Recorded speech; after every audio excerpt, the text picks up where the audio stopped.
মশাবাহিত রোগ সম্পর্কে ছাত্রদের সচেতন করতে মশারি ও শিক্ষা সামগ্রী বিতরণ এবং তিথি ভোজনের আয়োজন। পশ্চিমবঙ্গ, ওড়িশা ও ঝাড়খণ্ড রাজ্যের সীমান্তে সুবর্ণরেখা নদীর পাড়ে অবস্থিত গোপীবল্লভপুর পশ্চিম চক্রের দুটি প্রাথমিক বিদ্যালয়ে এদিন গোপীবল্লভপুর মানবিক সংগঠনের সদস্যরা ৬৬টি মশারি ও শিক্ষা সামগ্রী তুলে দিলেন ছাত্রছাত্রীদের হাতে। পাশাপাশি সকল ছাত্রছাত্রীদের জন্য তিনি তিথি ভোজনেরও আয়োজন করেন তারা। সংগঠনের প্রধান উপদেষ্টা সৌভিক খান ও তার স্ত্রী সুস্মিতা খানের পুত্র তনুজের জন্মদিন উপলক্ষে এই আয়োজন করেন এই সামাজিক সংগঠনের মাধ্যমে।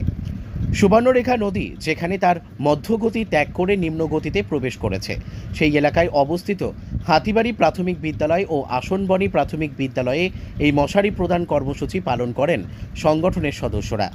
বর্ষাকালের এই সময়ে মশাবাহিত রোগ নিয়ে সচেতনতামূলক প্রচারও করেন তারা।